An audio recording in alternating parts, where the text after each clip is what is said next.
사도행전 14장에 보면 사도 바울이 1차 전도 여행 중에 당한 일을 기록하고 있습니다. 루스드라에 복음을 전했습니다. 그것에 발을 못 쓰는 사람, 하반신을 못 쓰는 사람을 고치는 능력을 나타내며 하나님의 복음을 열심히 전했습니다. 그때 안디옥과 이고니온에서 유대인들이 루스드라로 찾아옵니다. 그리고 무리를 충동합니다. 어떻게 충동했는지 충동받은 사람들이 바울을 돌로 칩니다. 눈이 시뻘개져가지고 죽으라고 바울을 돌로 쳤습니다. 이 눈빛을 사도 바울이 봤을까요? 못 봤을까요? 눈을 도끼 품은 그 눈빛으로 자기를 죽으라고 돌로 치는 사람들을 봤을 것 같습니다. 얼마나 무서웠을까요? 얼마나 돌로 쳤는지 사람이 완전 깨구리 퍼지듯이 팍 퍼져 죽은 것처럼 되었습니다.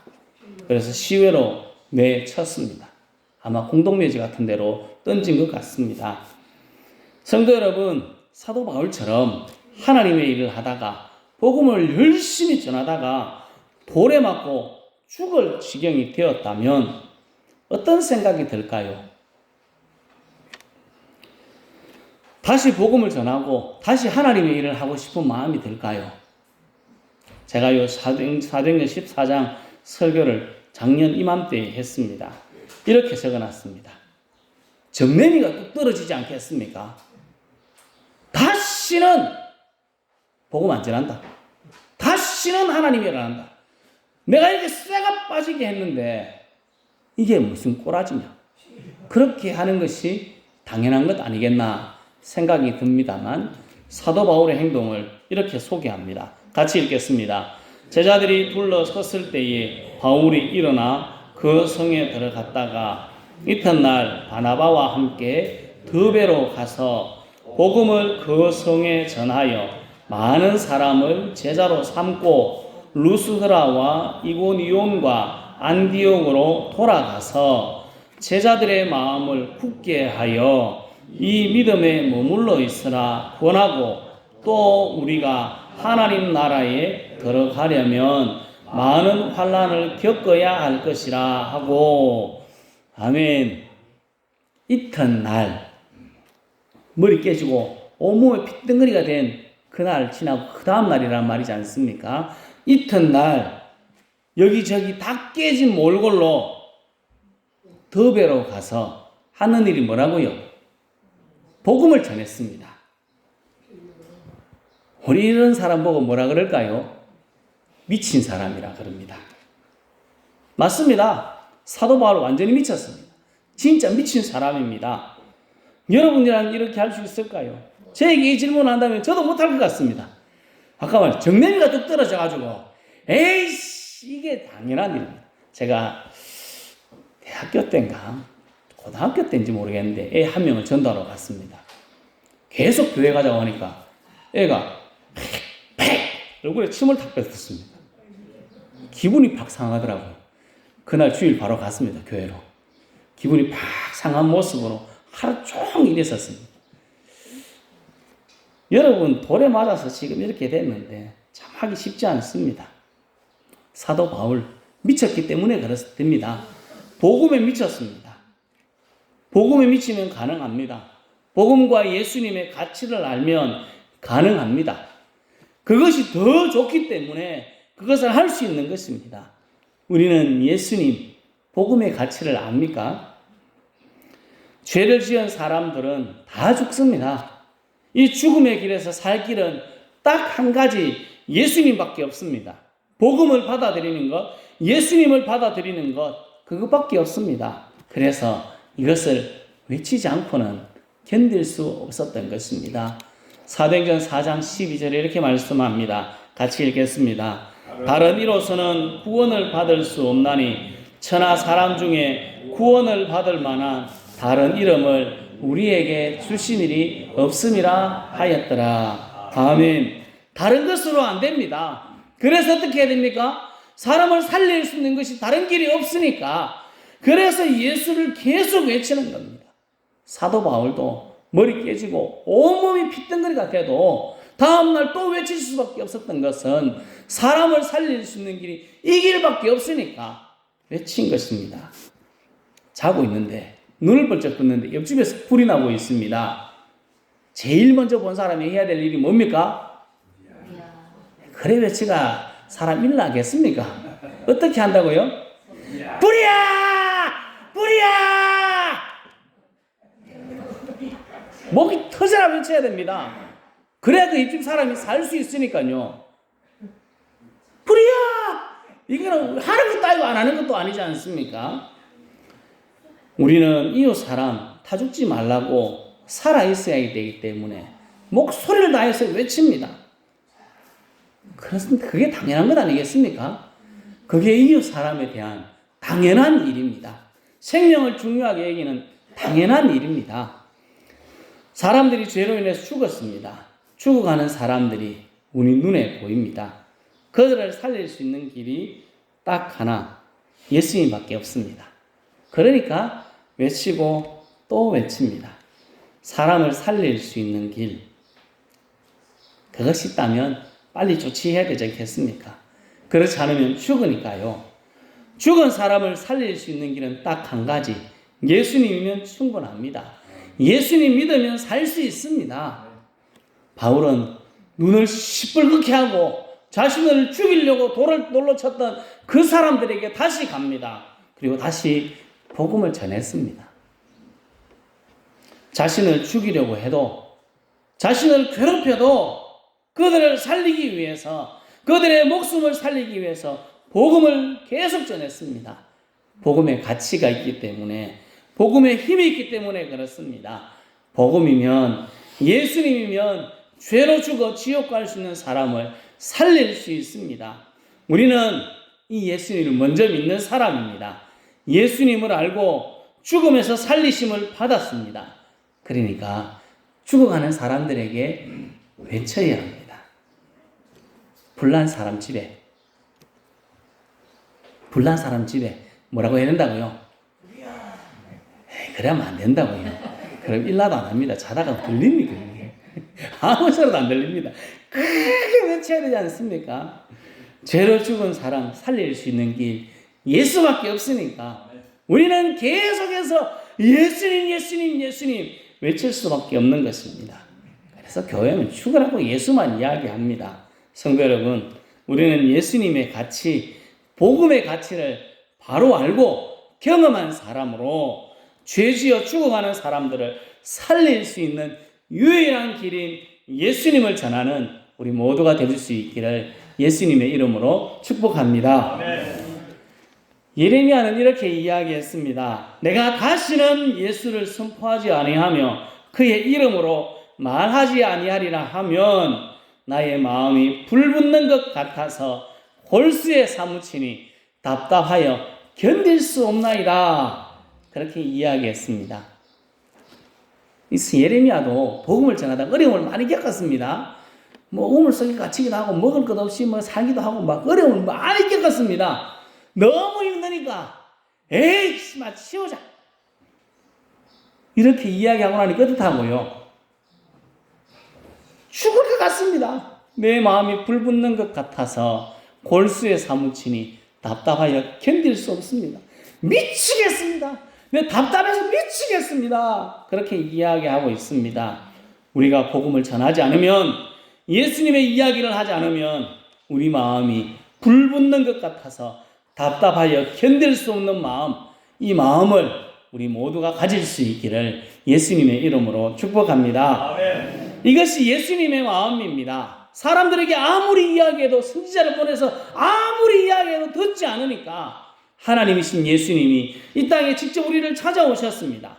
우리에게 하나님의 마음을 직접 보여주시고 십자가에 죽기까지 우리들에게 그 사랑을 나타내어 주셨습니다. 우리도 이 예수님의 마음을 가지고 복음 대신 예수님을 외쳐야 합니다. 사람의 반응 참 시원치 않습니다. 이 길이 하나밖에 없는데 예수님 믿고 구원받자고 해도 죽으라고 안 듣습니다. 아무도 안 오지 않습니까? 그래도 어떻게 해야 될까요?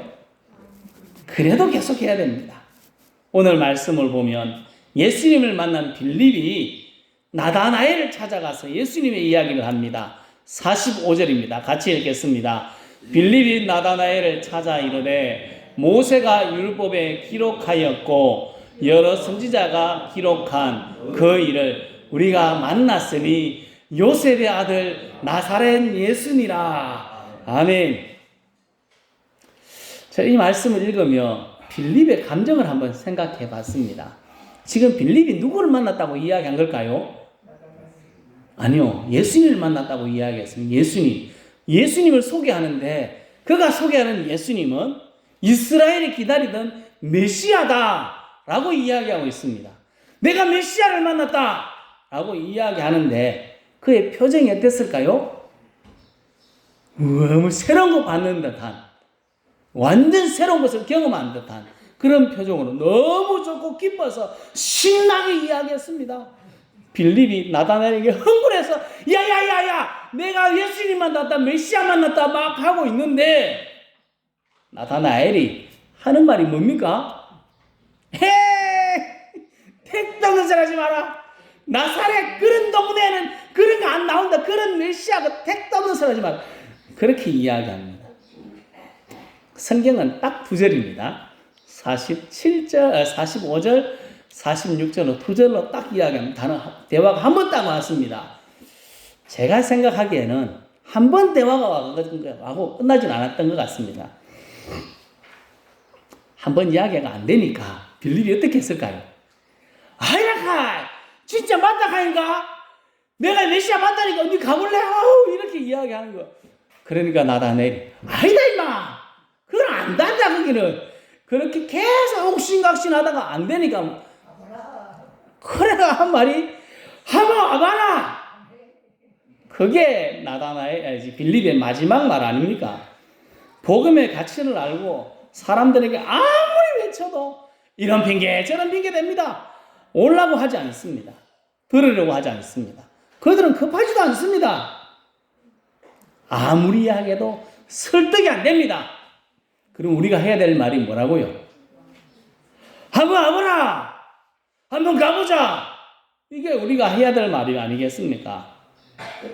한번 와봐라. 이 말에 힘이 있습니다. 능력이 있습니다. 아무것도 아닌 왔어 봐라 하는 이 말이 한 사람의 인생을 변화시켰습니다.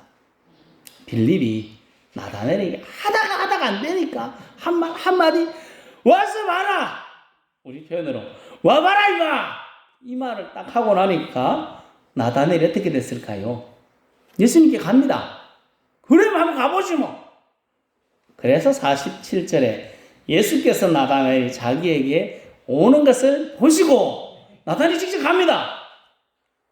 성경학자들이 이 나다나엘이 누굴까? 여기밖에 안 나오거든 이름이. 다른 데 안 나옵니다. 그래서 성경학자들은 일부 학자들이 이 사람은 예수님의 제자 바돌로매일 것이다 라고 이야기합니다. 다 그런 건 아니니까 뭐 다 그렇다고 우기기는 그렇고 어쨌든 이것이 맞다면 빌립은 예수님의 제자 바돌로매를 전도한 위대한 일을 한 것입니다. 그렇지 않습니까? 단 한마디가 와서 봐라. 한번 가보자. 이 말이 그랬습니다.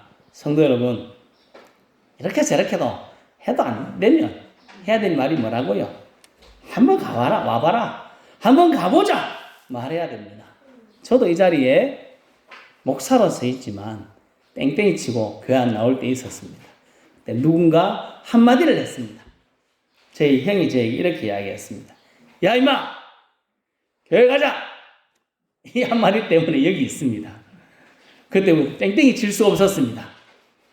계속 나오고 있는 겁니다. 그 한마디가 힘이 있습니다. 성도 여러분, 우리는 초청잔치, 천국잔치를 준비하고 있습니다. 우리가 할 수 있는 일은 초청잔치에 많은 사람을 불러 모으는 일 아니겠습니까? 아무래도 잘 안 옵니다. 안 오지 않습니까? 그럼 우리가 뭐 해야 된다고요? 한번 가보자. 뭐 다른 말 해도 안 되니까 할 말이 그 말밖에 안 남았습니다. 우리가요. 한번 가보자 하고 간곡한 마음으로 부탁하고 그들을 목을 끌고 이 자리로 와야 합니다. 그래서 많은 사람들이 하나님의 천국 잔치에 모여서 하나님의 은혜로 복음이신 예수님을 만나고 하나님의 자녀로 우리와 같이 천국을 소망할 수 있기를 예수님의 이름으로 축복합니다. 관계의 DNA라는 책을 지은 게리 스몰리 박사님이 세미나를 개척하며 많은 청중 앞에 열심히 강연하다가 저런 바이올린 하나를 집어들었습니다. 이 바이올린 얼마일까요? 라고 물었습니다. 청중들이 말했습니다. 기껏해야 몇십 달러 갈 것 같습니다. 다 낡아 빠진 바이올린 몇십 달러밖에 안 될 것 같습니다. 여러 사람들이 이야기를 했습니다. 여러분 저 바이올린 얼마쯤 될까요? 찍으십시오. 얼마면 여러분 사겠습니까? 한 10만 원 하면 될까요? 한 100만 원 하면 될까요? 100만 원 하면 될까요? 스몰리 박사님이 이 바이올린을 들고 이 바이올린에 써여진 문구를 하나 읽었습니다. 1723년 안토니오 스트라디바리우스라고 적혀 있었습니다. 저 바이올린에. 바이올린 만드는 유명한 악기 제조인입니다. 1723년도 작입니다. 몇 년 지났습니까? 300년은 지났네요. 이 바이올린, 저기 있는 이 그림에 나오는 이 바이올린이 190억짜리입니다. 190억짜리. 인터넷 찾으면 바로 나옵니다. 190억 바이올린. 그리고 이 바이올린을 청중들한테 넘겨줬습니다. 첫 번째 줄에 있는 사람, 두 번째 줄에 있는 사람 만져봤습니다. 어떻게 만졌을까요? 쉽게 모가지를 잡고 이렇게 만질 수 있을까요? 귀한 보석을 만지듯이 190억짜리인데 마음대로 만지지도 못합니다. 떨어뜨리면 190억이 없어 갚을 능력도 없습니다. 얼마나 귀하게 다루었을까요? 가치를 알면 대하는 방법이 달라집니다. 복음의 가치를 알아야 합니다. 많은 믿음의 선배들은 복음의 가치를 알고 그것에 집중했습니다. 자신의 목숨보다 귀한 것으로 생각했습니다. 복음, 예수님을 전하기 위해서 그것이 더 자신보다 귀하기 때문에 예수님을 전하기 위해 미친 듯이 뛰어다녔습니다. 우리도 복음의 가치, 예수님의 가치를 경험한 사람입니다. 예수님 때문에 구원의 백성 되었고 지금도 예배하고 있고 천국을 소망하며 살아갑니다. 우리를 변화시키고 천국을 소망하게 하신 하나님의 복음, 예수님을 전하는 일에도 우리가 힘써야 합니다. 열심히 하지만 잘 안 되는 건 현실입니다. 그렇다고 포기하면 안 됩니다. 애타는 마음으로, 답답한 마음으로, 미칠 듯한 마음으로 하나님께 기도하고 사랑의 마음으로 또 찾아가야 합니다. 그리고 그들에게 와서 봐라, 한번 와봐라 외치며 그들을 강권하여 하나님께로 인도해야 합니다. 특별히 초청잔치, 천국잔치를 준비하고 있는 이때 우리들은 더욱더 힘써서 많은 사람을 불러 모으고 하나님의 말씀, 복음을 듣게 해야 합니다.